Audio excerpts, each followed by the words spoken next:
nosso culto ao Senhor. Vamos louvá-lo, vamos ouvir a sua palavra, vamos aprender, vamos adorar. Convido a todos para abrirem sua Bíblia no Salmo de número 107. Salmo de número 107.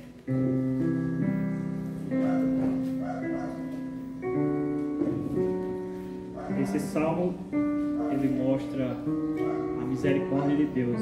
Quantas vezes ele teve misericórdia e salvou das tribulações. Salmo de número 107 diz assim: rendei graças ao Senhor, porque Ele é bom, e a sua misericórdia dura para sempre. Digam-no os remidos do Senhor, os que Ele resgatou da mão do inimigo, e congregou de entre as terras do Oriente e do Ocidente, do Norte e do Mar. Andaram errantes pelo deserto, por ermos caminhos, sem achar cidade em que habitasse. Famintos e sedentos, desfalecia neles a alma. Então, na angústia, clamaram ao Senhor, e Ele os livrou de suas tribulações. Conduziu-os pelo caminho direito, para que fosse a cidade em que habitassem. Renderam graças ao Senhor por sua bondade e por suas maravilhas para com os filhos dos homens. Pois descedentou a alma sequiosa e fartou de bens a alma faminta. Os que se assentam nas trevas e nas sombras da morte, presos em aflições e em ferros, por se terem rebelado contra a palavra de Deus e haverem desprezado o conselho do Altíssimo, de modo que lhes abateu com trabalhosos o coração. Caíram e não houve quem os socorresse. Então, na angústia, clamaram ao Senhor, e Ele os livrou das suas tribulações. Tirou-os das trevas e das sombras da morte, e lhes despedaçou as cadeias. Renderam graças ao Senhor por sua bondade, e por suas maravilhas para com os filhos dos homens. Pois arrombou as portas de bronze e quebrou as trancas de ferro. Os estudos por causa do seu caminho de transgressão e por causa das suas iniquidades serão afligidos. A sua alma aborreceu de toda sorte de comida e chegaram às portas da morte. Então, na sua angústia, clamaram ao Senhor, e Ele os livrou das suas tribulações. Enviou-lhes a sua palavra e os sarou, e os livrou dos que lhes era mortal. Renderam graças ao Senhor por sua bondade e por suas maravilhas para com os filhos dos homens. Ofereçam sacrifícios de ações de graças e proclamem com júbilo as suas obras. Os que, tomando navios, descem aos mares, os que fazem tráfico de imensidade das águas, esses veem as obras do Senhor e as suas maravilhas nas profundezas do abismo. Pois Ele falou e fez levantar o vento tempestuoso que elevou as ondas do mar. Subiram até os céus, desceram até os abismos. No meio das águas angustias, desfaleciu-lhes a alma. Andaram e cambalearam com erros e perderam todo o tino. Então, na sua angústia, clamaram ao Senhor, e Ele os livrou das suas tribulações. Fez cessar a tormenta e as ondas se acalmaram. Então, alegraram-se com a sua bondade, assim os levou ao desejado porto. Renderam graças ao Senhor por sua bondade e por suas maravilhas para com os filhos dos homens. Exaltem-nos também as assembleias do povo e glorifiquem no conselho dos anciãos. Ele converteu os rios em desertos e mananciais em terra seca, terra frutífera em deserto salgado por causa da maldade dos seus habitantes. Converteu o deserto em lençóis de água e a terra seca em mananciais. Estabeleceu aí famintos, os quais edificaram a cidade em que habitassem. Semearam campos e plantaram vinhas e tiveram fartas colheitas. Ele os abençoou de sorte que se multiplicaram muitos, e o gado deles não diminuiu. Mas tornaram a reduzir-se e foram humilhados pela opressão, pela adversidade e pelo sofrimento. Lança ele o desprezo sobre os príncipes e faz andar errantes onde não há caminho. Mas levanta da opressão o necessitado para o alto retiro, e lhes prospera a famílias como rebanhos. Os retos veem isso e se alegram, mas os ímpios de toda parte fecham a boca. Quem é sábio entende essas coisas e considere as misericórdias do Senhor. Amém? Um salmo um pouco longo, né? E para ler aqui, mas mostra as misericórdias de Deus, né? E quanto o pessoal reconhecia, louvava, né? E nós reconhecemos a misericórdia de Deus aqui no nosso meio, no nosso país, na nossa vida. E vamos louvar, vamos agradecer por estas coisas. Amém? Vamos ficar de pé e vamos orar.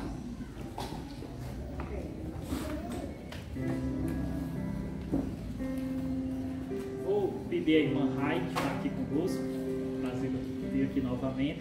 Pode orar, irmã? Gratidão, Senhor, por estarmos aqui, te louvando, te adorando, aprendendo mais da tua palavra. O Senhor continue abençoando a tua igreja, o Senhor continue derramando bênçãos sobre a vida de cada um. Possamos sempre lembrar que somos pequenos vem das tuas mãos.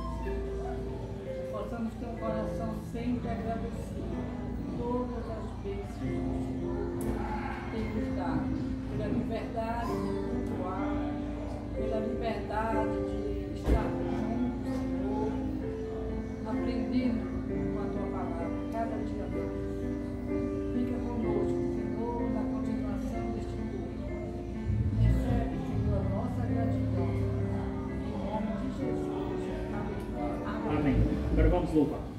Vamos continuar em pé, louvar o nome do nosso Deus. Seja agradecido com Deus na minha vida.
Mas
você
Oi, podem sentar.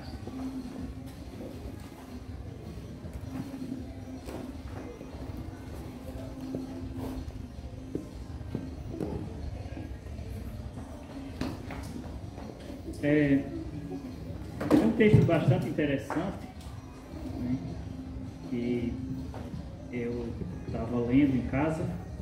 Essa semana eu passei, os irmãos já sabem, a maioria, né, que eu passei no concurso e tem alguns prazos para cumprir, né?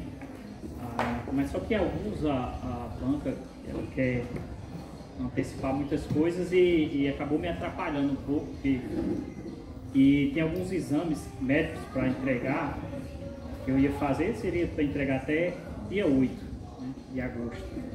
Mas a partir de amanhã eu já tenho que estar lá em Manaus de novo, né? Aí isso me fez os meus prazos, que já eram corridos de exames que demoram a ser entregues, que eu tive que correr, apelar para os médicos, falar com o médico, disse, olha, eu estou fazendo, por favor, misericórdia de Deus, encaixa aí. E o exame que era com não sei quantos dias dá para fazer amanhã, né? E isso me estressou muito, né? Às vezes a gente fica estressado com algumas coisas, né? Mas no fim, né? Tem uma canção aqui que a Letícia cantou, né? Como o tapete ali, que tudo vai se trançando, mas no fim aí tudo dá certo, fica cores bonitas, né? A gente vê o agir de Deus. E esse texto me chamou uma atenção porque nele Jesus Cristo disse, não temes, né? E é interessante porque em vários locais, né, eu pesquisei, não temas, não tenha medo, e vem em vários locais da Bíblia. Parece que existem alguns, como os amigos de Jó disse a ele, né?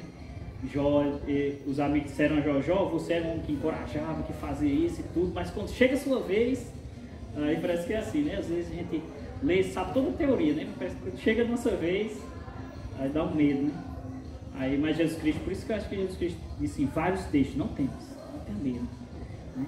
E nesse aqui é o pedido de Jairo. Jairo chega a Jesus e pede que cura sua filha. Diz assim, Marcos 5 e 21. Marcos 5 e 21. Eu sei que o Roberto está pregando aqui perto de Marcos, né? É de Jairo ou não hoje? Não. Marcos 5 e 21, que diz assim,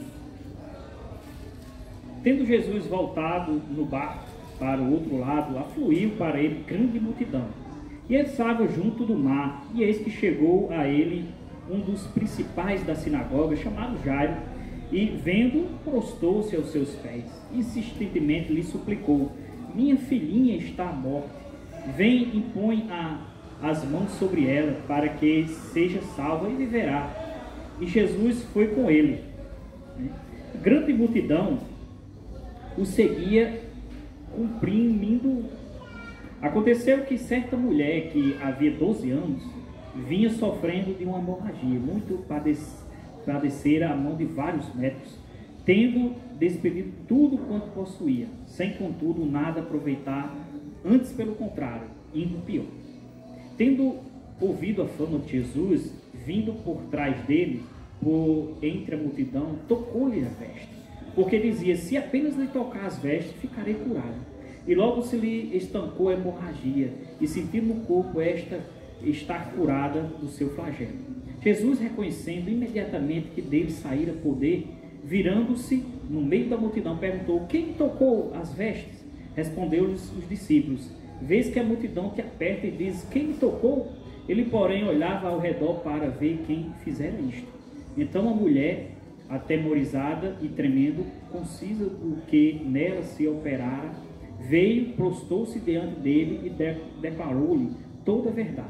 Ele lhe disse, filha, a tua fé te salvou, vai-te em paz e fica livre do teu mal. Aí agora volta para Jairo, né?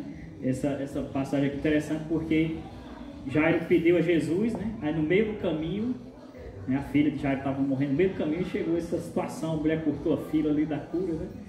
E enquanto isso, versículo 35 fala, né? Falava ele ainda quando chegaram alguns da casa do chefe da sinagoga, a quem disseram: tua filha já morreu, por que incomodas o mestre?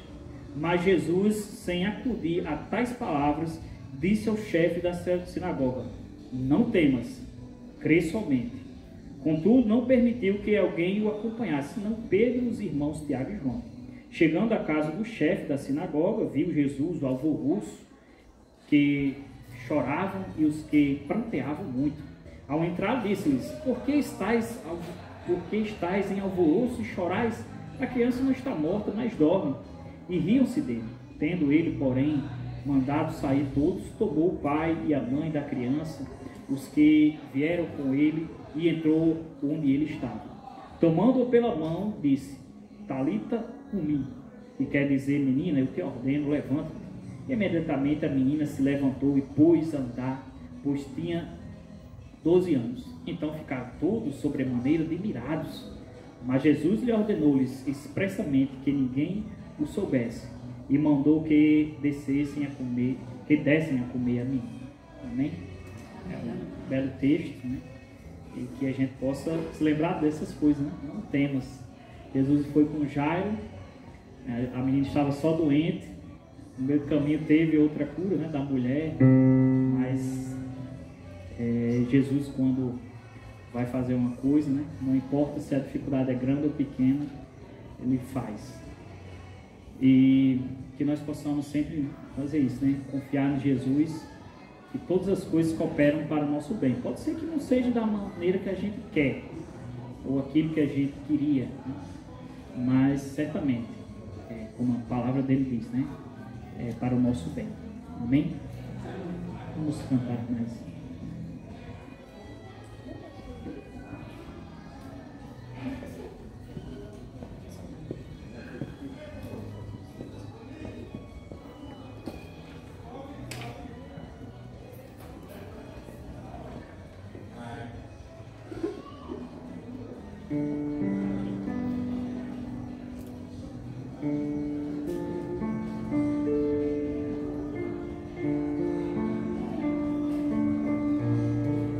Costumeiramente, final de mês, a gente sempre faz aqui a cerimônia da ceia, né? A gente celebra esse momento e nós queremos só dar breves explicações, como sempre, né?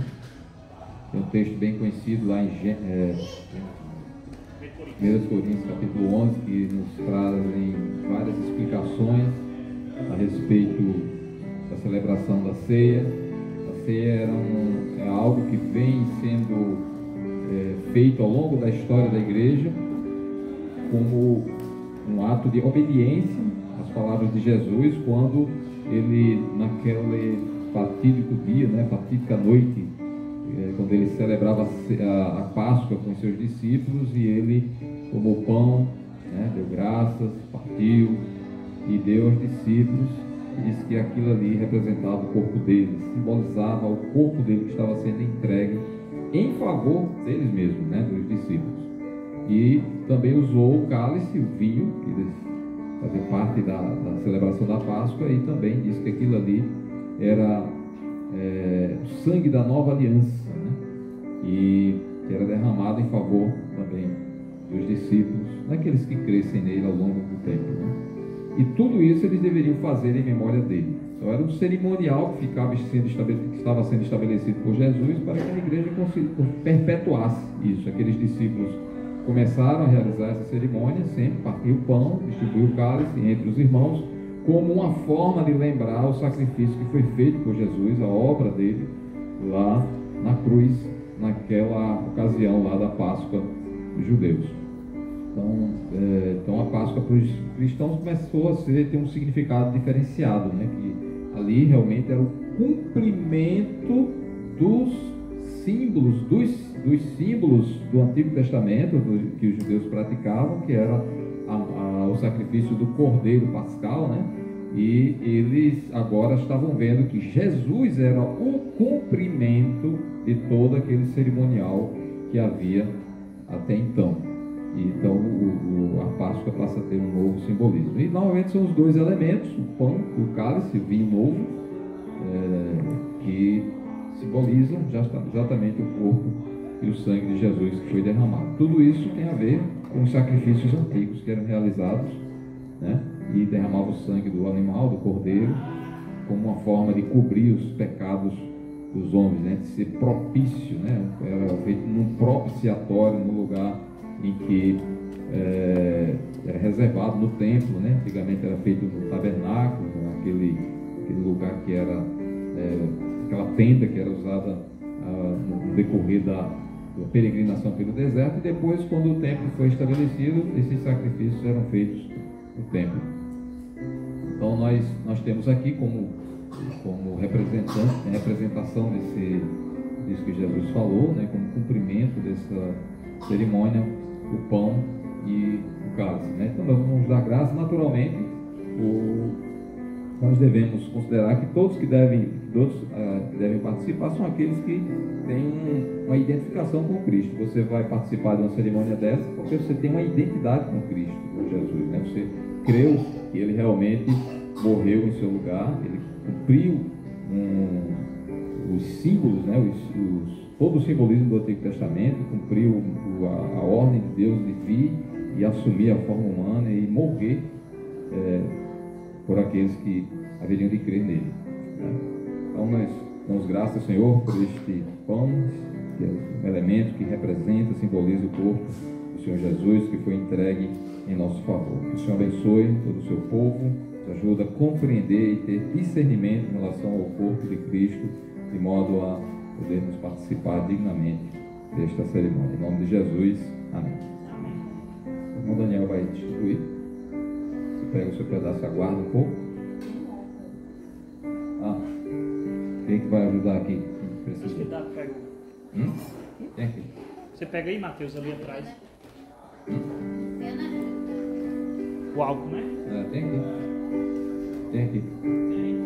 Ana Júlia, quer ajudar? Quem quiser. Quem quiser o álcool, lasca. Quem não, vai na... Você precisa correr não, viu, Ana Júlia? Vai lá devagarzinho ali. Chega aqui, Ana, você vai na minha frente.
Alguém mais?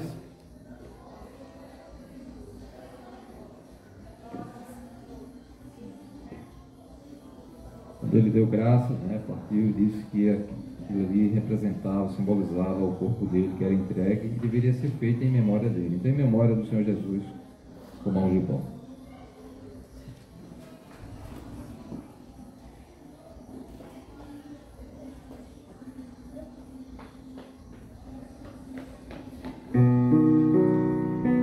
Do mesmo jeito ele fez com o cálice, né?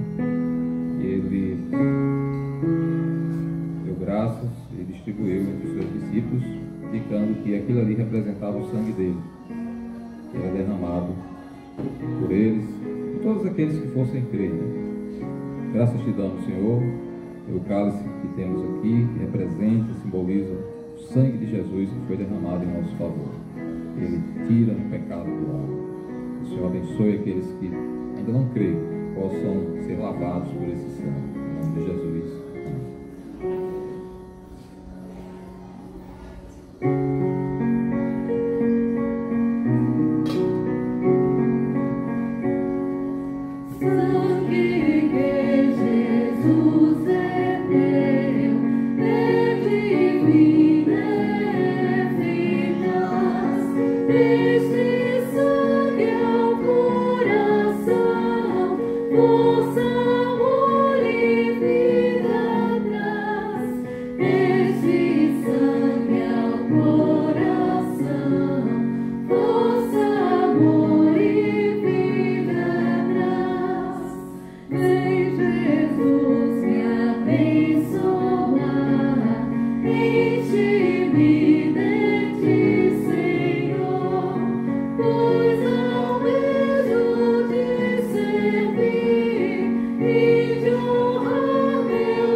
Ok. Falta alguém? Aqui.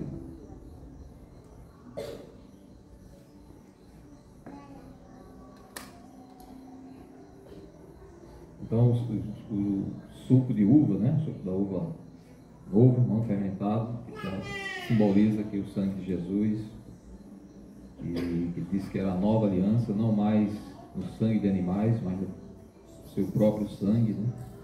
E segundo João Batista, diz que esse sangue tira o pecado do homem, tira o pecado do homem, né? Então tem esse poder. Então, simbolicamente, estamos aqui nos identificando com Cristo, só isso, né? Então, em memória do Senhor Jesus,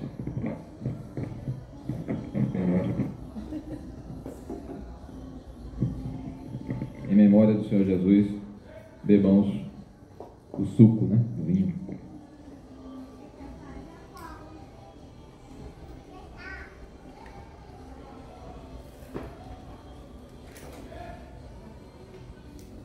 Depois vamos recolher.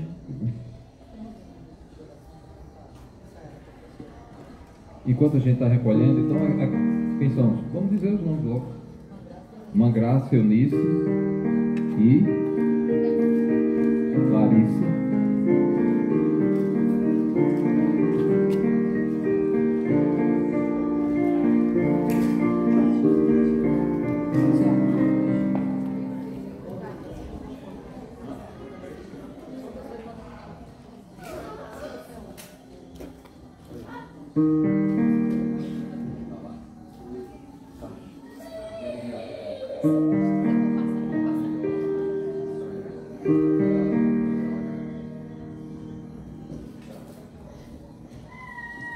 Esses irmãos vão, essas irmãs juntamente comigo vão cantar essa música, tá?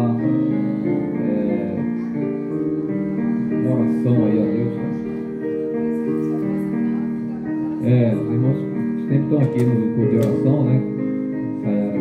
Cantaram essa música, né? E vão participar aqui com os irmãos hoje.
Esse final de semana eu tive a oportunidade de participar com outros irmãos do Congresso Coinonia, já tem.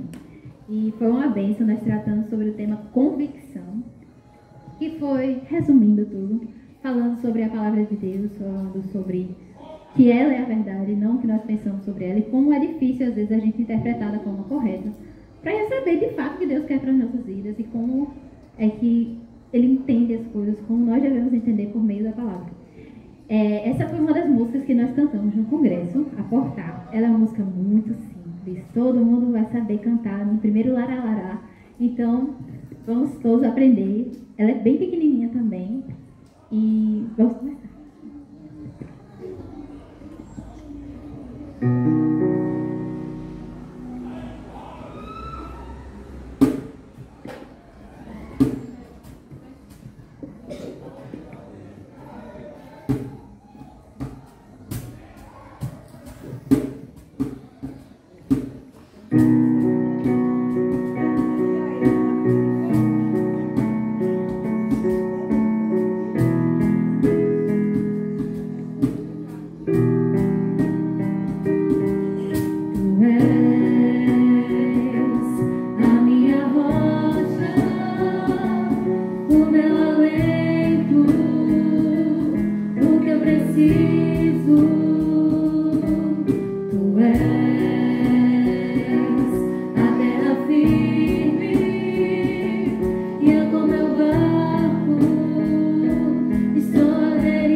Ok?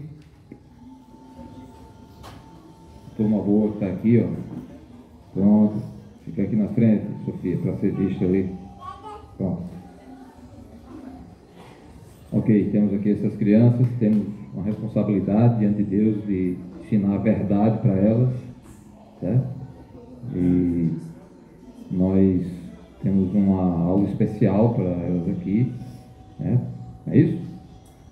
Nós vamos orar em favor delas, dos pais, das pessoas responsáveis por elas, né? Senhor, nós agradecemos pelo grande privilégio de termos estas crianças, rogamos por elas, por seu crescimento, por saúde, por sabedoria para seus pais, seus responsáveis, mães, e também pela igreja, tenha bom testemunho para dar exemplos de vida para essas crianças crescerem com uma vida saudável e aprendendo a tua palavra para que jamais se desviem delas. Em nome de Jesus. Amém. Muito bem.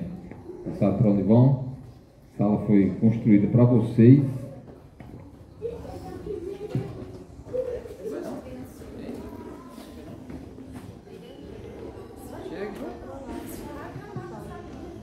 Pode vir.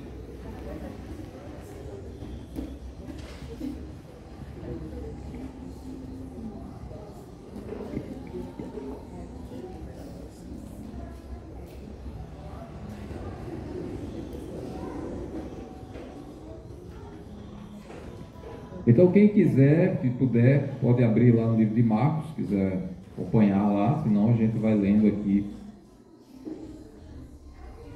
os textos que porventura a gente precise ler. Só lembrando, para quem já vem acompanhando, e também para quem não está acompanhando, só para entender, nós estamos fazendo aqui uma leitura no livro de Marcos. Marcos é um dos escritores do Evangelho. Ele não foi um dos 12 apóstolos, certo? Mas ele aprendeu e teve o testemunho de Pedro e outros apóstolos. Pedro mais, vamos dizer assim, mais intensidade, né? E os demais apóstolos. E temos Mateus, que foi um apóstolo. Temos Marcos não foi. Qual o outro? Lucas foi apóstolo? Não foi. Mas João foi. Certo? João foi. E o Evangelho, segundo o relato aí de Marcos, é muito parecido com Mateus, com Lucas.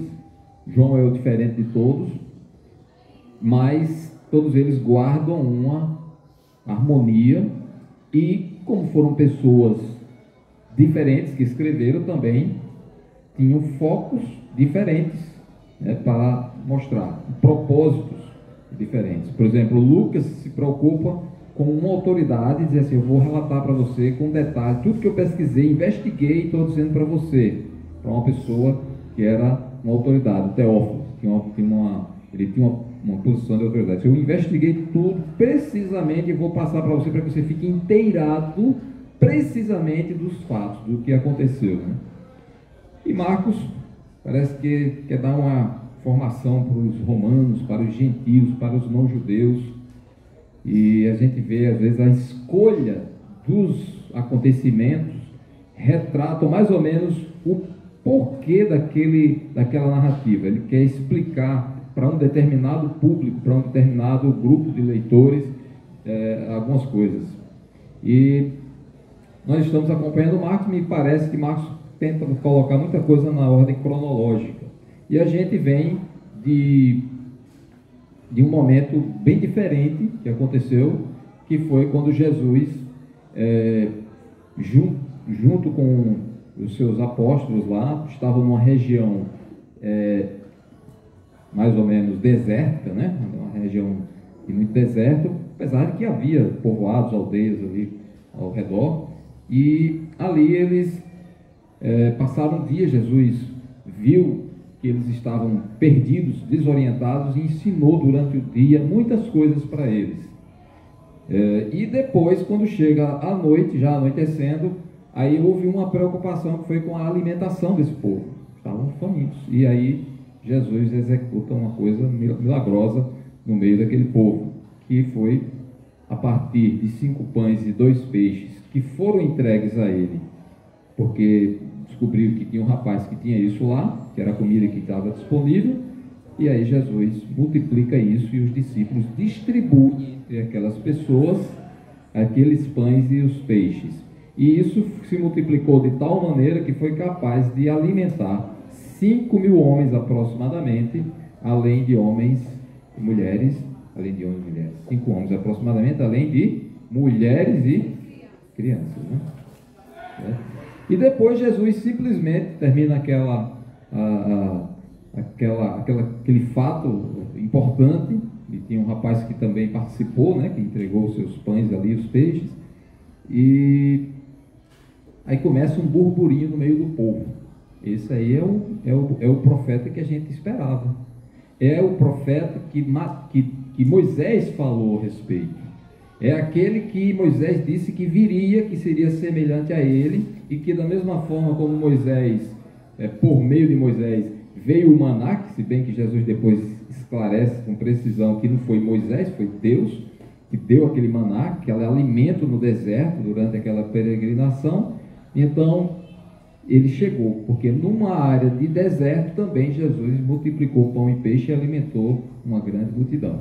Então isso ficou na cabeça daquelas pessoas, num grupo razoavelmente grande de pessoas, que era um grupo de 5.000 homens, pelo menos, aproximadamente, né? Além das mulheres. Então há várias estimativas aí, de 8, 10, 15 mil pessoas, ninguém sabe. Mas eles ficaram tão eufóricos, entusiasmados com Jesus, que resolveram forçar ele a receber, vamos dizer assim, o trono, né? Vamos colocar esse homem como rei. É esse aí o profeta que a gente esperava, né? E aí Jesus simplesmente envia esses discípulos, empurra eles para dentro de um barco, diz: olha, vocês vão, seguem aí em direção a Betsaida, ou em direção a Cafarnaum, que era o caminho. Se vocês olharem aqui para mim, porque o mapa não está aqui, né? Aí vocês estão olhando aqui o mapa, certo?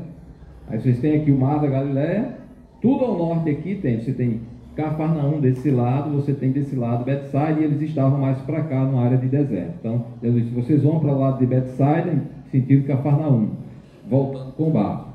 E aí, eles vão, e Jesus despede aquelas multidões, né, aquele grupo de pessoas. Deve ter sido bem difícil para ele, que eram muitas pessoas, e as pessoas que iriam coroar o rei.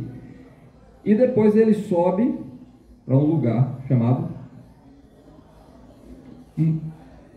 Vamos minimizar aí a dificuldade. Ele subiu para um monte. Pronto. Né? Subiu para um monte.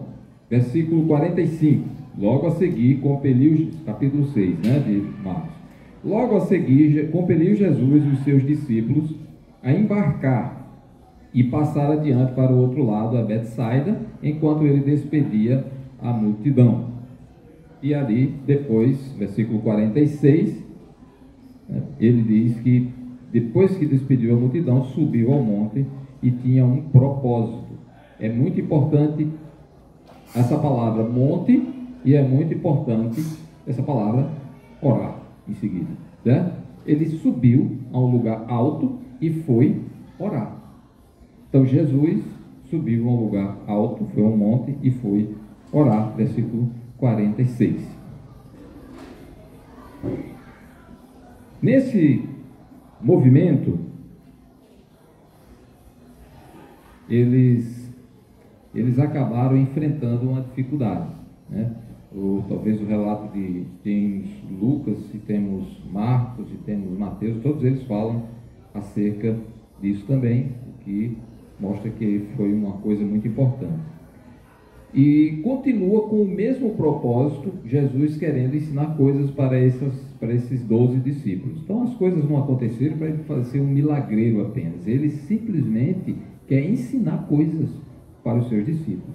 E algumas dessas coisas são feitas em secreto. Somente aquelas testemunhas souberam disso e registraram, ou alguém registrou depois de receber todo esse relato desses homens, desses 12. E o nosso texto apresenta aí no versículo fora do versículo, né? Versículo 47. Ao cair da tarde, estava o barco no meio do mar e ele sozinho em terra. Então, o barco já estava no meio do mar. Interessante, Marcos trata isso de forma resumida. Ora, o mar, lembre-se disso, você está numa área norte aqui, na região costeira, você tem Betsaida aqui, você tem Cafarnaum aqui, e tudo isso aqui embaixo é mar. Eles não precisariam vir para o meio do mar. Seria muito bom se a gente conseguisse um mapa aí, viu? Marcos é muito resumido nesse ponto. Mas os outros evangelistas trazem alguns detalhes que Marcos não apresenta. O texto diz aí que eles estavam... região da Galileia, mapa assim que tem. Eles estavam no meio do mar. E Jesus sozinho em terra. No meio do mar, então houve alguma coisa que levou eles para o meio do mar, porque eles não precisariam ir para o meio do mar para sair do lugar onde eles estavam para Betsaida ou Cafarnaum. Não haveria necessidade. Mas aconteceu uma grande ventania que vem, quando vocês olham o mapa, vocês podem perceber que o Rio Jordão atravessa ali, né, vem do norte, e ali tem umas áreas que fazem uma espécie de um canal, né, assim, umas áreas emparedadas, e ali no meio passa o vento. E o vento forte que vem do norte, às vezes, traz algumas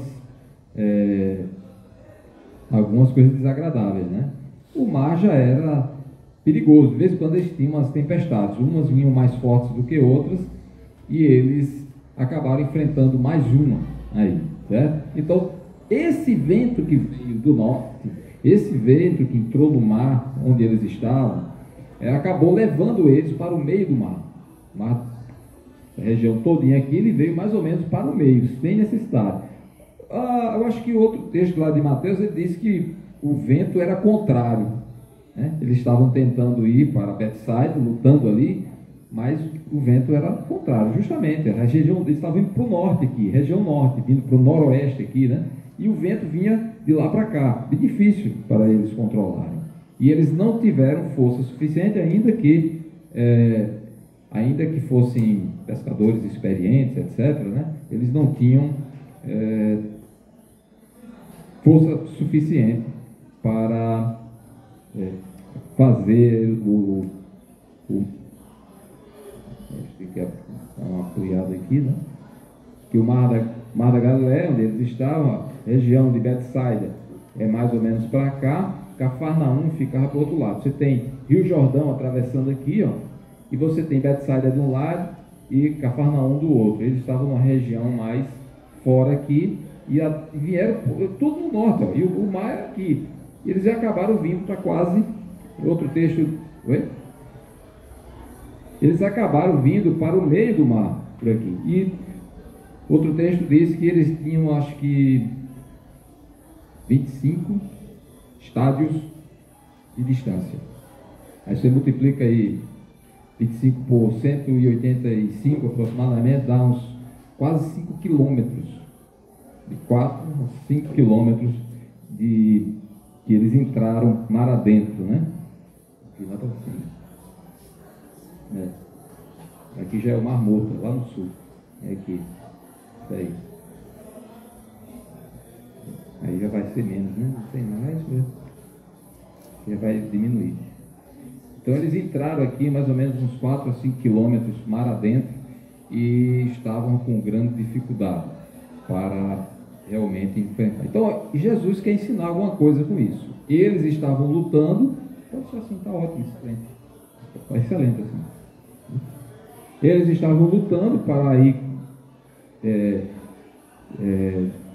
alcançar o seu destino, e eles não estavam conseguindo porque as coisas estavam contrárias a ele. Quantas vezes as nossas vidas também a gente acaba enfrentando coisas contrárias e não permitem que a gente alcance aqueles objetivos que nós temos, e E é isso que eles estavam enfrentando, é uma realidade que eles estavam vivendo. Aquela experiência com os pães e os peixes parece que não foi suficiente, eles precisavam aprender mais, aquilo não foi suficiente. A gente vai olhar lá na frente que eles ainda não tinham tido a sensibilidade suficiente para entender quem era Jesus, o poder dele e as coisas que eles iriam enfrentar no futuro. Então Jesus agora coloca eles nessa situação, e o interessante é que João, lá no capítulo 6, versículo 17, ele diz que Jesus ainda não viera ter com eles e já era escuro. Eles estavam já rumo a Cafarnaum, né?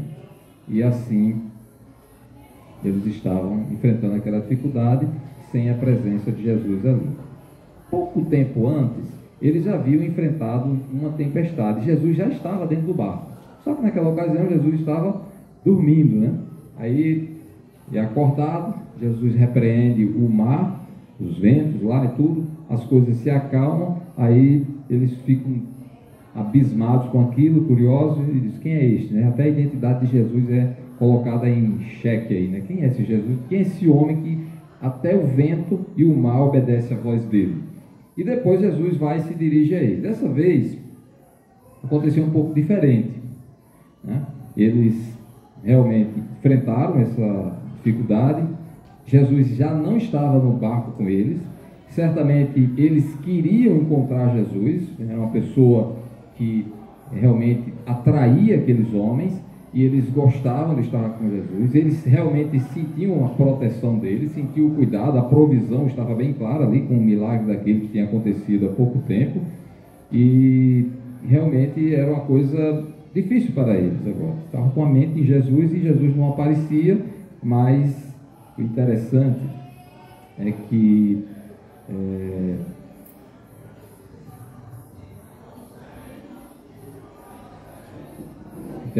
o texto diz que Jesus via isso tudo, né? Versículo 48, né? E vendo-os em dificuldade a remar, porque o vento lhes era contrário, certo? Então Jesus estava observando de certa forma tudo isso. Agora, essas águas, elas têm vários simbolismos. Naturalmente que a água do Mar da Galileia era uma coisa real, mas em outras partes da Bíblia a gente encontra essa palavra sendo usada e tem um simbolismo. Por exemplo, dentre vários símbolos, lá no livro de Apocalipse, capítulo 17, ali quando se fala dos acontecimentos no final dos tempos, diz que as águas são povos, multidões, nações e línguas. Então as águas simbolizam, em determinado contexto, povos, multidões, nações e línguas. Então, esse texto também mostra para nós que Jesus está querendo ensinar algo a respeito de os discípulos dele estarem inseridos no meio de povos, misturados no meio dos povos, das águas, das muitas águas. A explicação que é dada a João lá no Apocalipse é que exatamente isso, que ele viu águas, muitas águas, e ele não entendeu exatamente o que significava aquilo. E a explicação que foi dada a ele era isso, que aquelas águas simbolizavam muitos povos, as multidões. Então existe uma representação aí dessas águas com os povos. Os discípulos seriam enviados para os povos. Eles seriam colocados no meio das multidões, das nações. Jesus, no final do ministério dele, ele chega e diz, olha, fazei discípulos de todas as nações.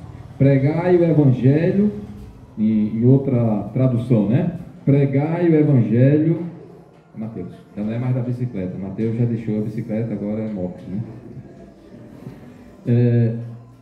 Pregar o evangelho a toda criatura. Então, essas águas aqui também têm essa representação de que os discípulos seriam enviados às multidões, às nações, aos vários povos. A gente não pode deixar de ter essa visão.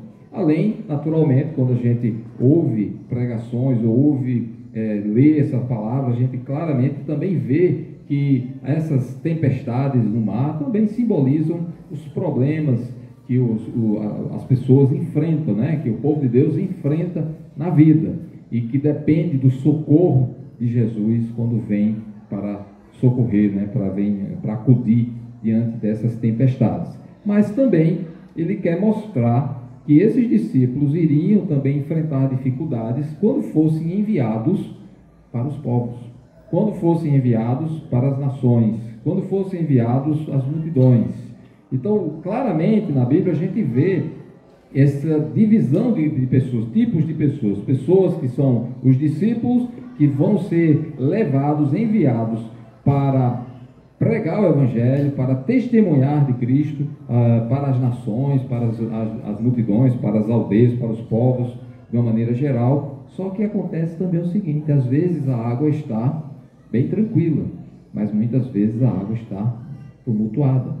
Às vezes essas águas estão bem agitadas e tendem a dificultar a vida dos discípulos. Observe? Então, quando ele diz, quando a gente vê esse cenário, isso mostra exatamente o que aconteceu com eles e que aconteceu com outros discípulos depois e que acontece hoje em dia. Quando você é discípulo do Senhor Jesus e vai pregar o Evangelho, certamente, em alguns momentos, você vai enfrentar águas tumultuadas. Pessoas, povos, nações, cidades, comunidades, amigos que podem tumultuar, né, e querer lhe dificultar a vida, pressionar, perseguir. São vários aspectos que você pode encontrar nisso aí, né? Curiosamente, o texto diz que, e isso tudo sem Jesus à vista, né? Sem Jesus à vista.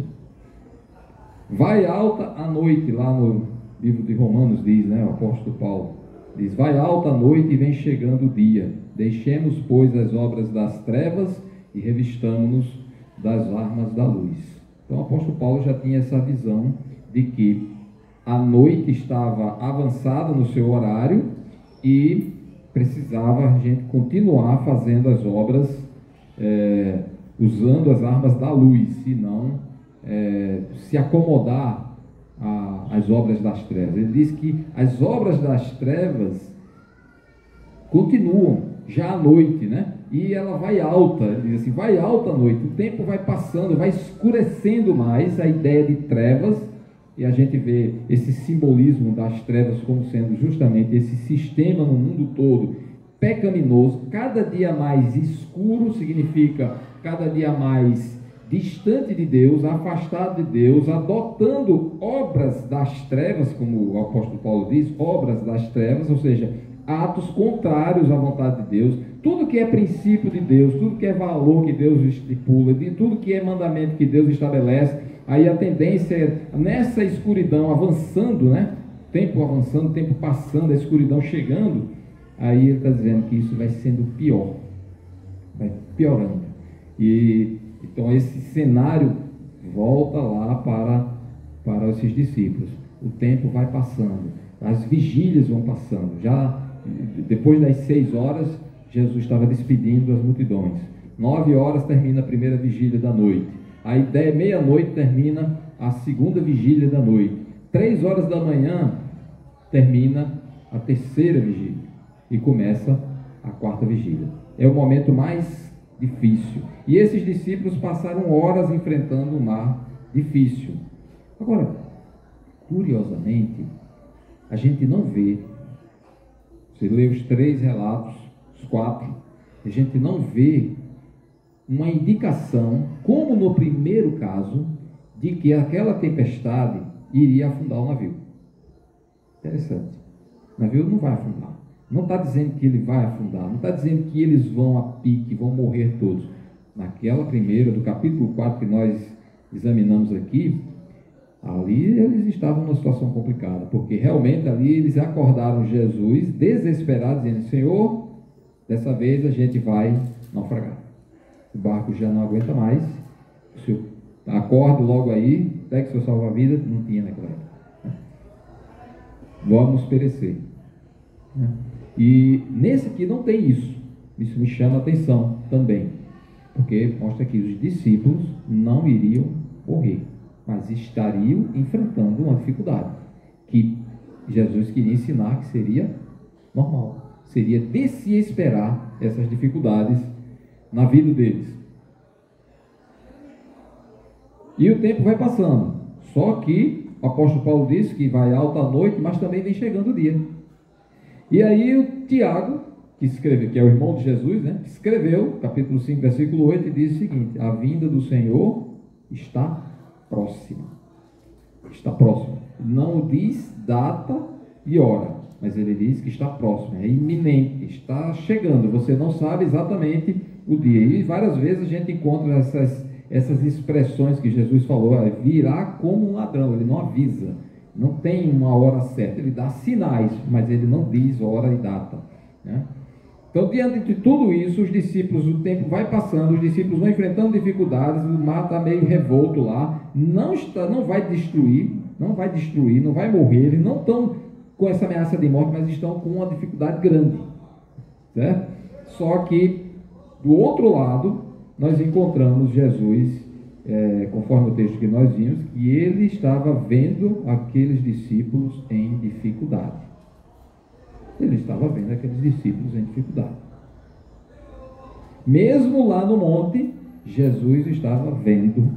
Agora, como é que Jesus viu? Será que o olho dele era tão poderoso assim, de pegar de um monte que estivesse aqui, ele conseguiria ver mais ou menos uns 4,5 km?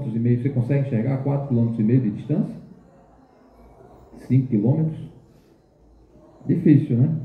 E ainda mais se o mar estiver agitado. Se o mar está agitado, até quem está dentro do barco tem dificuldade de visibilidade, porque ele agita, tem as espumas, né?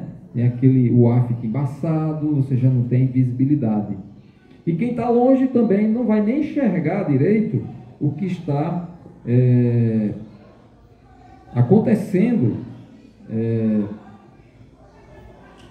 o que está acontecendo naquele barco. Você não tem noção, está longe. Agora, o que é que quer dizer isso? Que Jesus tinha conhecimento suficiente, ele enxerga todas as coisas, é uma característica própria de Deus, é um atributo divino de conhecer todas as coisas, de saber tudo o que está acontecendo, as dificuldades que porventura esses discípulos estivessem vivendo. Ele estava absolutamente ciente de cada fato, ele via a dificuldade, e Deus vê as dificuldades que todas as pessoas enfrentam, que todos os seus servos enfrentam. Ele enxerga tudo isso, e ainda assim a gente pode ter aquela sensação de que cadê o socorro, né? De onde vem e quando vem esse socorro? Às vezes a gente está esperando ali com uma certa urgência e esse socorro aparenta não vir tão rápido como a gente espera, e o vento está lá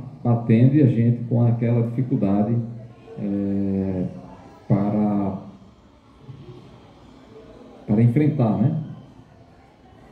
E se o vento está a favor, é bom, né?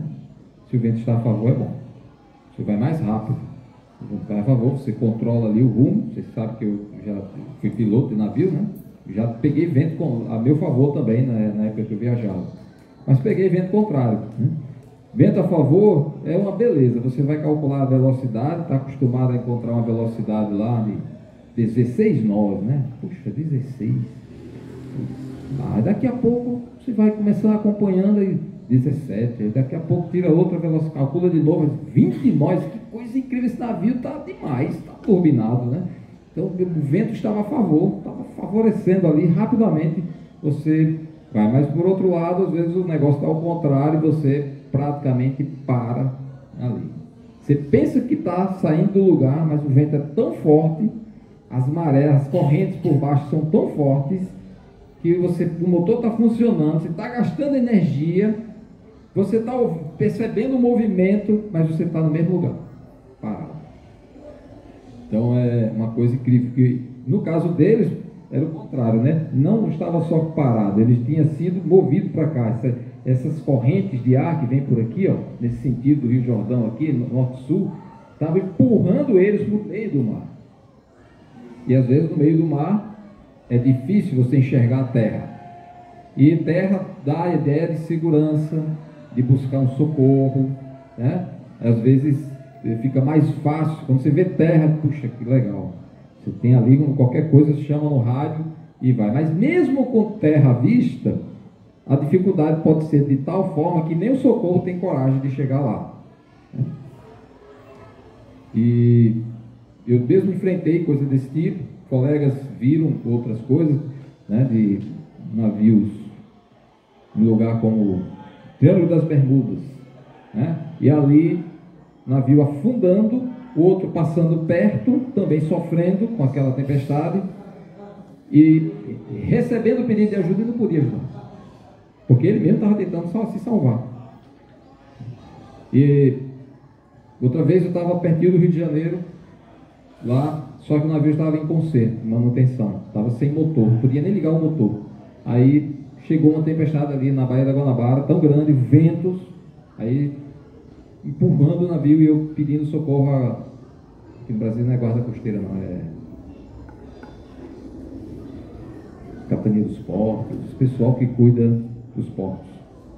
Aí eles não podemos fazer nada, tem que parar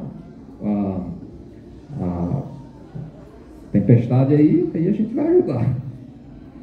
Aí viramos a noite tentando lá controlar aquele navio para ele não bater em outro, estava à deriva praticamente, segurando ali, nem a âncora estava segurando, o vento era tão forte, levando um ali, e a gente estava simplesmente à mercê do mar. O vento e tudo, não tinha ajuda, nem ajuda perto do mar, ali perto, estava a terra firme, a gente não tinha ajuda. E então às vezes é difícil para quem está longe, né? E agora eles precisavam ser treinados para, mesmo sem ver ajuda perto, confiar, acreditar que alguém maior vê, né? O Senhor está lá no monte e Ele vê. E às vezes o tempo demora, as coisas demoram, quando menos espera, né? A coisa já está avançada, a hora está avançada, e o texto diz que Jesus aparece lá na quarta vigília, né? Versículo 48 diz: e vendo-os em dificuldade a remar, porque o vento lhes era contrário, por volta da quarta vigília da noite, as vigílias dos judeus contavam-se das 18 horas em diante, as vigílias noturnas. Quando a gente olha aqueles relatos do nascimento de Jesus, quem é que falou sobre vigílias da noite? Lembram? Os pastores, né? E eles cuidavam dos seus rebanhos durante as vigílias da noite. As vigílias da noite contavam a partir das 18 às 21, primeira vigília, 21 para meia-noite, segunda vigília, da meia-noite até 3 horas, terceira vigília. Então, a partir de 3 horas, quarta vigília, foi mais ou menos esse horário que Jesus começa a aparecer aqui, ó. Por volta da quarta vigília da noite, veio ter com eles andando por sobre o mar e queria tomar-lhes a dianteira. Então Jesus sabia que eles estavam em dificuldade. Então não tinha elementos naturais que impedissem a visão de Jesus acerca das dificuldades. Ele estava no monte. A gente sabe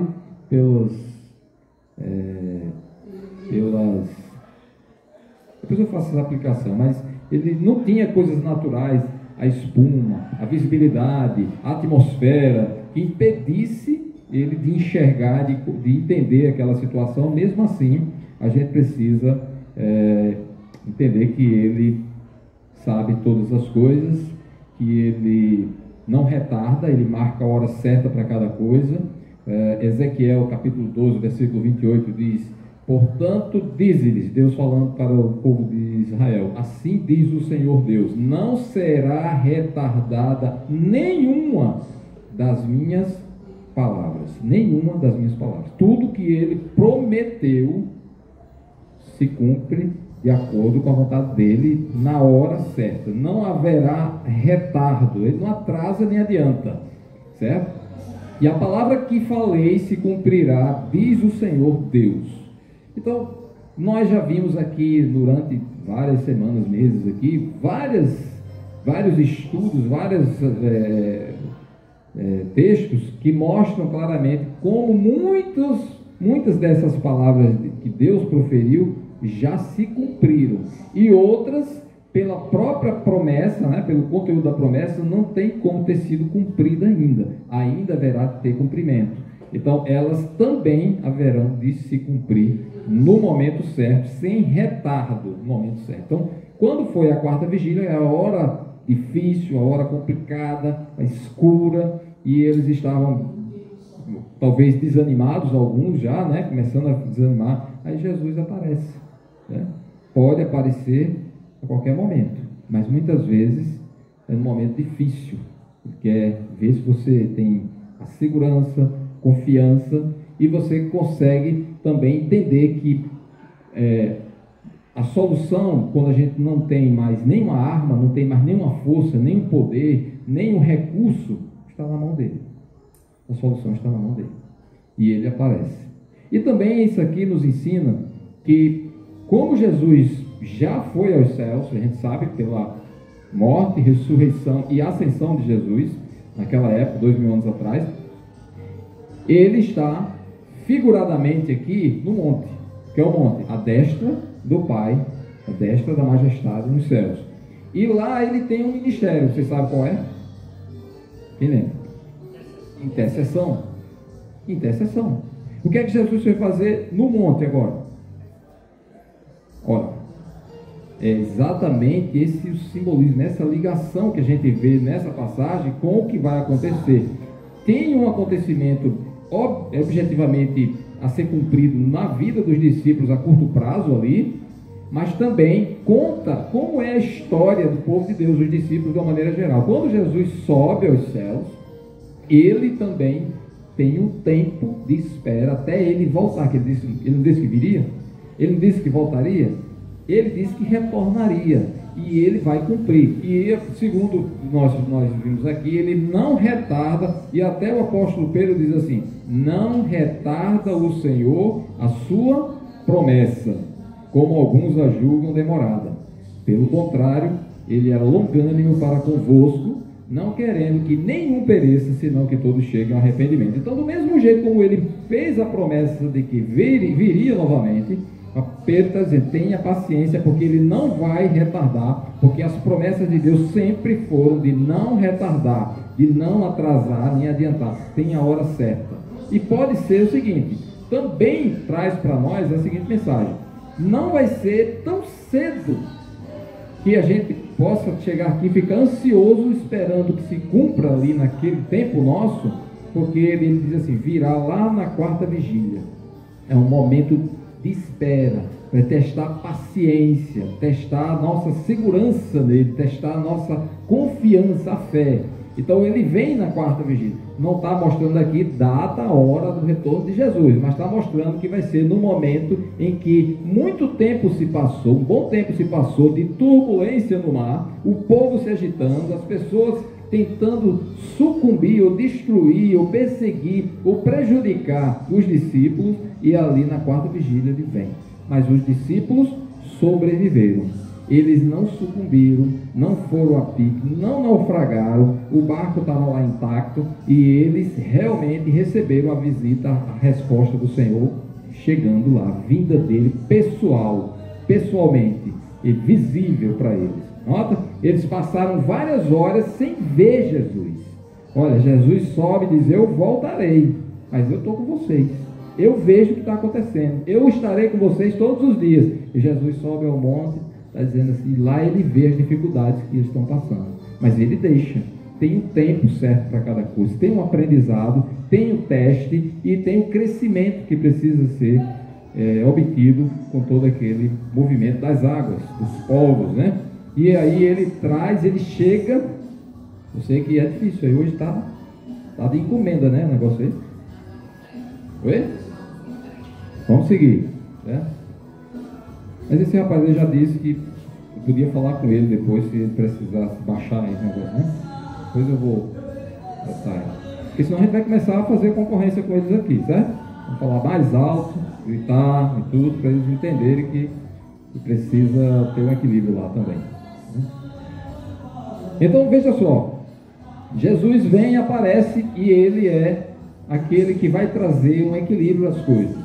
Os homens podem pensar várias coisas. Os discípulos estavam remando, eles tinham esforço, estavam se esforçando, eles estavam usando os recursos que eles tinham à disposição deles, eles estavam fazendo todo o esforço que podiam para tentar seguir no rumo certo, né? Só que eles não estavam conseguindo, estavam indo no sentido contrário, né? E Jesus chega e interessante o que acontece, né? A gente sabe que Deus tem poder sobre a natureza, até porque ele é criador, né? Quando a gente olha o livro de Gênesis, diz assim: no princípio criou Deus os céus e a terra, certo? A terra, porém, estava sem forma e vazia, havia trevas sobre a face do abismo, o Espírito de Deus pairava por sobre as águas. Deus controlava, montava as coisas, arrumava as coisas e estava controlando e mantendo as coisas sob paz, em paz ali, né? Sob controle. As águas não se agitavam, estavam sob o controle de Deus, né? Agora, depois que o homem caiu, aí a gente sabe que as coisas mudaram, né? O mar começou a se empolar, João diz, né?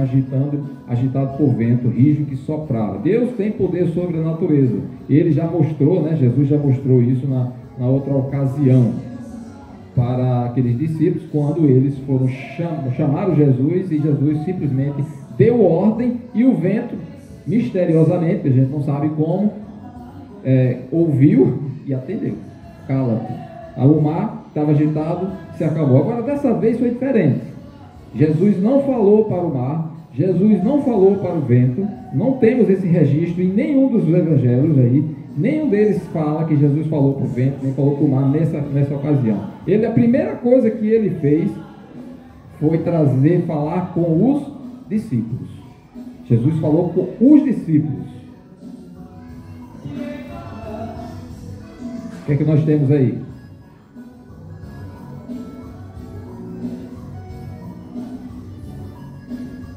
Veio ter com eles andando por sobre o mar. Certo? O versículo seguinte diz assim: eles, porém, vendo andar sobre o mar, pensaram tratar-se de um fantasma e gritaram, pois todos ficaram aterrados à vista deles. Né? À vista deles. Mas logo lhes falou e disse, aí foi Jesus falando, né? Jesus, né? Tende bom ânimo, sou eu, não temais. Então Jesus fala para os discípulos. Ele não dá uma ordem para o mar, ele não dá uma ordem para o vento, mas ele dá uma ordem, traz um consolo, uma paz para aqueles discípulos, né? Ele traz paz para ele. Essa nunca foi assim, como é que pode? Vocês estão conseguindo ouvir aí? Tá vendo? Então Jesus fala com os discípulos, trazendo paz para ele. Agora, essa palavra paz é importante chamar a atenção, porque ele veio ser a nossa paz com Deus. O livro de Romanos diz que justificado, pois mediante a fé, temos paz com Deus por meio de nosso Senhor Jesus Cristo. De uma maneira geral, o pecado deixa o homem em guerra contra Deus. O pecado causa essa diferença, essa distância e esse desequilíbrio entre o homem e Deus, esse distanciamento, essa guerra entre o homem e Deus. Esse é o pecado, não tem jeito. E somente Jesus é que consegue, é que tem essa prerrogativa e essa característica de trazer paz. Até porque no Antigo Testamento ele é chamado também de príncipe da paz. Ele veio trazer paz conosco, né? Até entre os judeus e gentios também ele é a paz, né? Por meio dele há uma união, que antes era uma guerra também entre gentios e judeus, e agora ele diz que une-se num único corpo, que é a igreja, formada por gentios e judeus. E esses discípulos estavam sendo treinados para pregar essa paz, né? Tanto é que mais tarde Paulo fala sobre essa paz, né? Esses discípulos iam pregar essa paz com Deus. E olha, Cristo é a paz que você pode ter com Deus. Até agora você está em guerra. O pecado faz guerra contra Deus, mas Jesus Cristo é a nossa paz com Ele. Ele que traz essa paz, essa ligação para com Deus. Até lá você está em guerra contra Deus, né? Mas eles sabiam, agora estavam aprendendo que o mar, né, era um grande empecilho. Os povos, né, de uma maneira geral, agitados ali, queriam realmente dificultar a vida deles, mas Jesus chega e traz calma, traz paz para eles.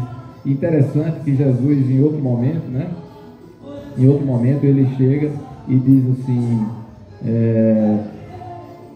até os fios de cabelo da cabeça de vocês estão contados, mostrando que ele conhece cada pessoa, cada discípulo dele.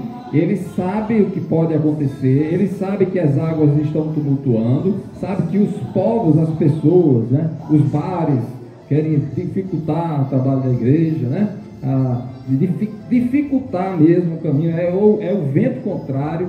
E ali ele sabe que a situação de cada um, ele diz, está sob o meu controle. Se acontecer alguma coisa ruim, eu estou sabendo.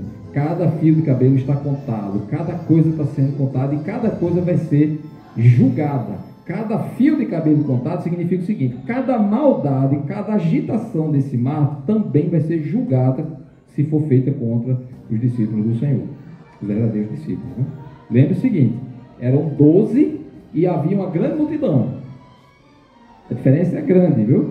Os discípulos, na verdade, proporcionalmente, é um grupo muito pequeno, formam um grupo pequeno contra multidões que realmente se beneficiaram. Alguns são ditos até que creram em Jesus, que creram nele, né?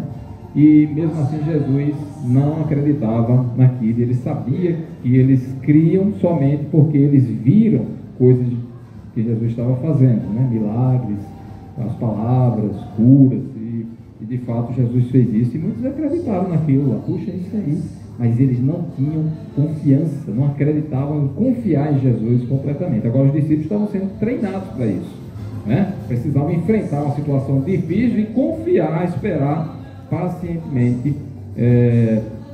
pacientemente pelo socorro que somente dele viria. Em segundo lugar, aí a gente vê Jesus falando com a tempestade e com o mar, com o vento. Não, já falei isso, né?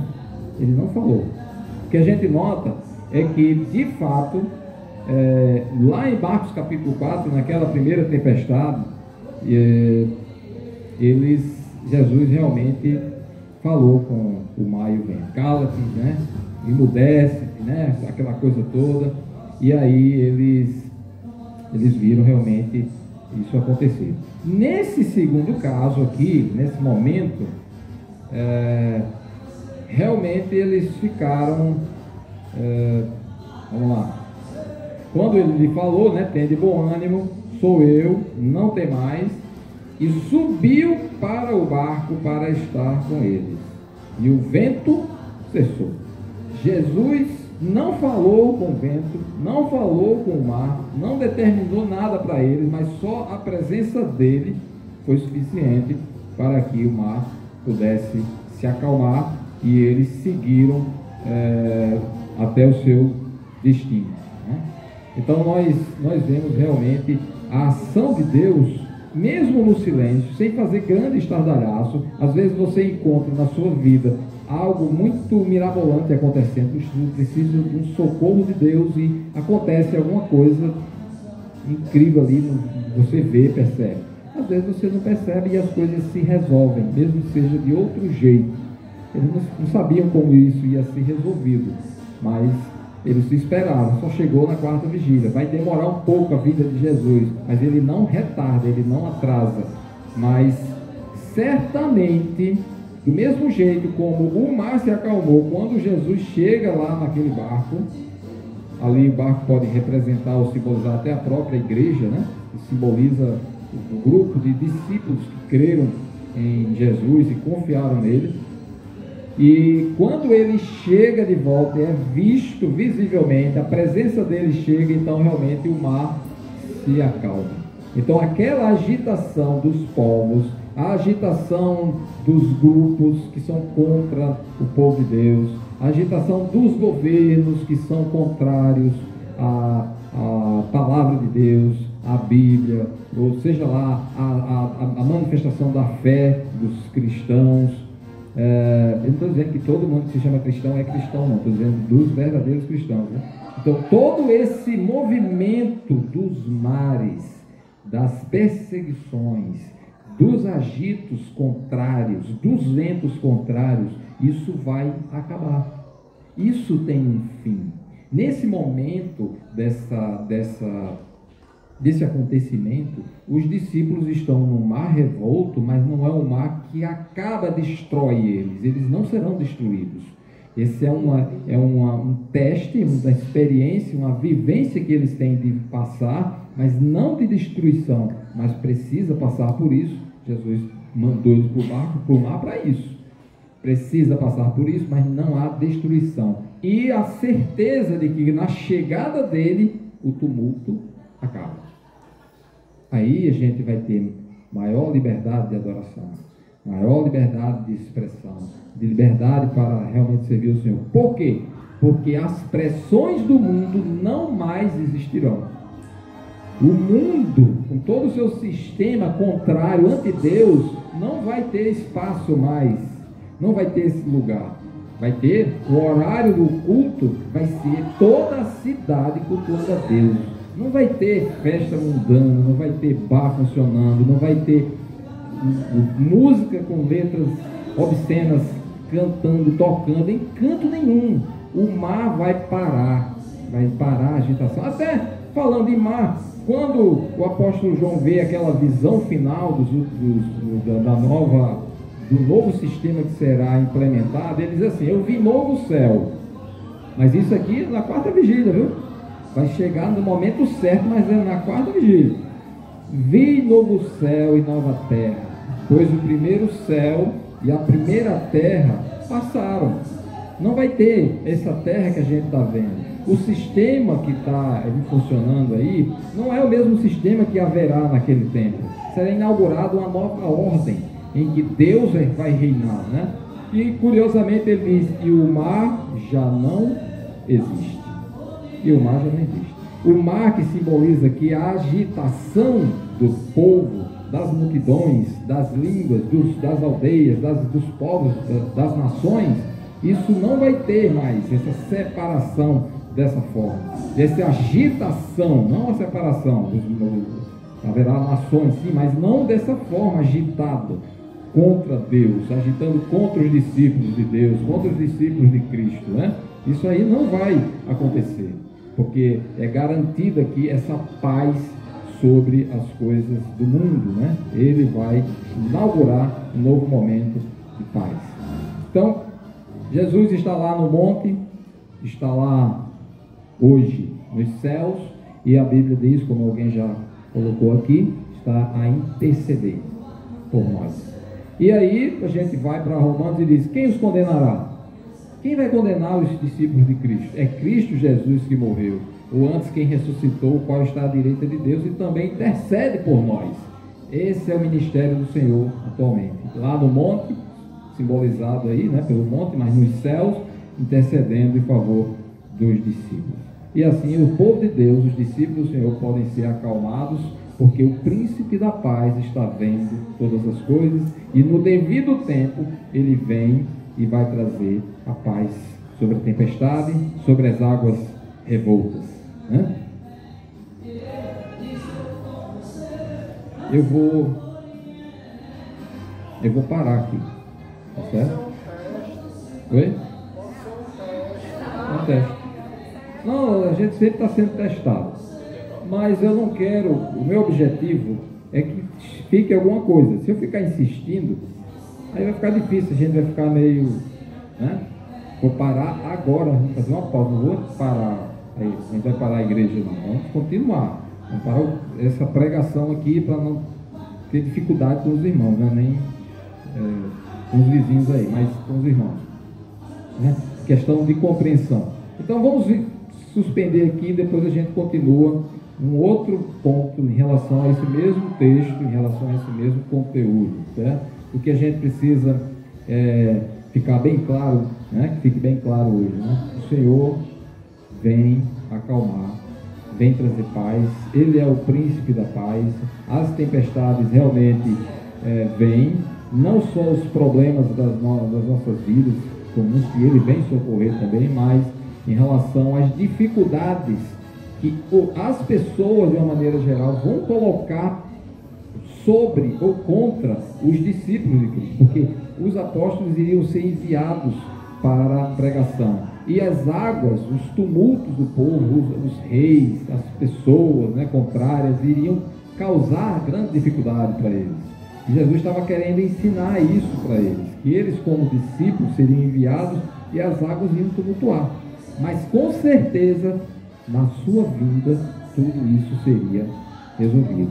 Compreender que precisamos confiar nele, que as nossas forças podem não ser suficientes, né? Na verdade, incapazes de trazer solução para esse tipo de coisa, mas ele vai realmente trazer tudo isso. E pode até ser que chegue no momento mais difícil, que é o tempo passando, demorando, e está escuro, mais escuro, as trevas estão dominando e parece que vai acabar, todos os cristãos vão acabar, porque realmente estamos nessa fase de um cristianismo que era zero, cresceu com Jesus, ganhou auge, teve momentos de baixa e alta, teve grandes momentos de entre aspas, glórias, né? Mas a gente está vendo agora um cristianismo sendo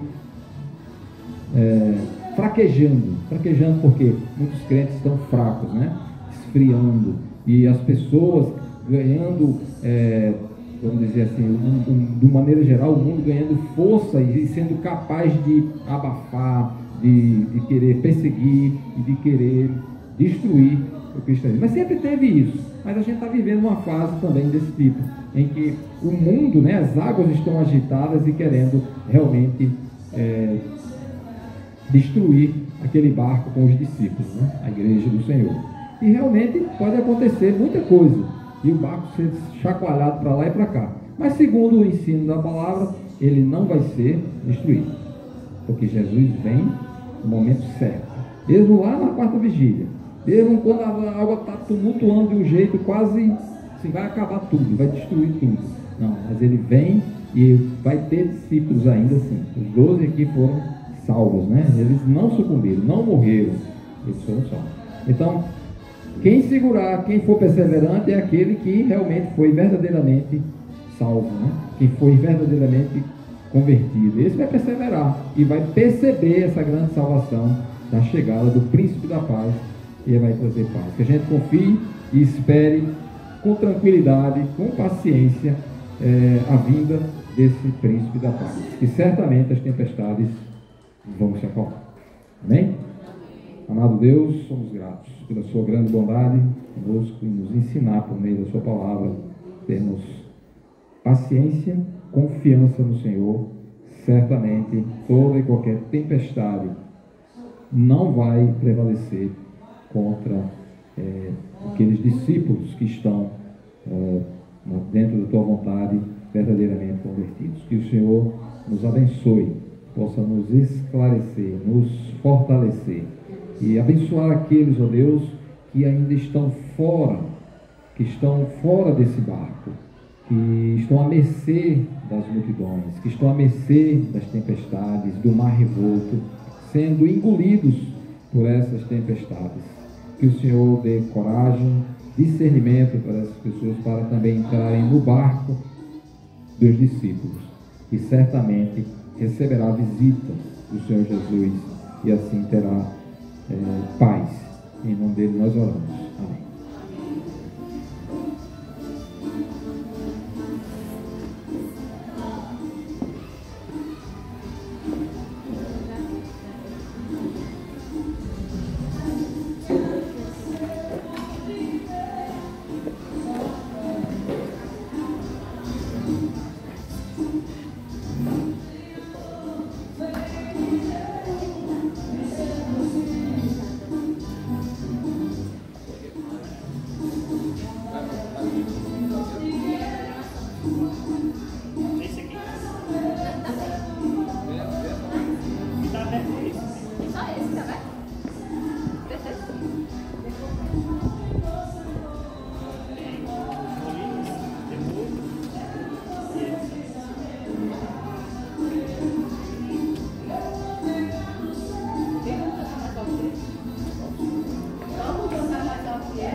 só lembrando aqui, próximo, essa é de agosto, né? 13 de agosto é um sábado, né? Reunião dos casais, 18 horas, é no sábado, né? O Homens e Mulheres é o terceiro sábado aqui, dia 20. Dia 21 está confirmado já a presença do pastor Davi Spink aqui, certo? Por missões que a gente estava programando e ele só pôde agora, em agosto, certo? E como sempre, no último sábado de cada mês, Clube da Bíblia aqui com as crianças, né? Próximo mês, ó, a gente vai fazer umas traves para o futebol das crianças aí, certo? Vamos fabricar as traves para fazer o futebol aí dos meninos, ok? Então tem que treinar os meninos aí até lá, né? E como sempre, o último domingo a gente faz aqui a ceia, ok? Só um momento. É porque temos também uma outra programação, mas essa é externa mais ou menos. Ela é mais voltada para jovens, mas todos podemos participar. Que vai ser o pós-pandemia. O pós-pandemia vai acontecer na praia, naquela região ali onde ficam aqueles pinheiros meio caídos na via costeira. Vai ser dia 13 às 4 da tarde. Então, quem estiver disponível nesse momento, simbora. Gratuito,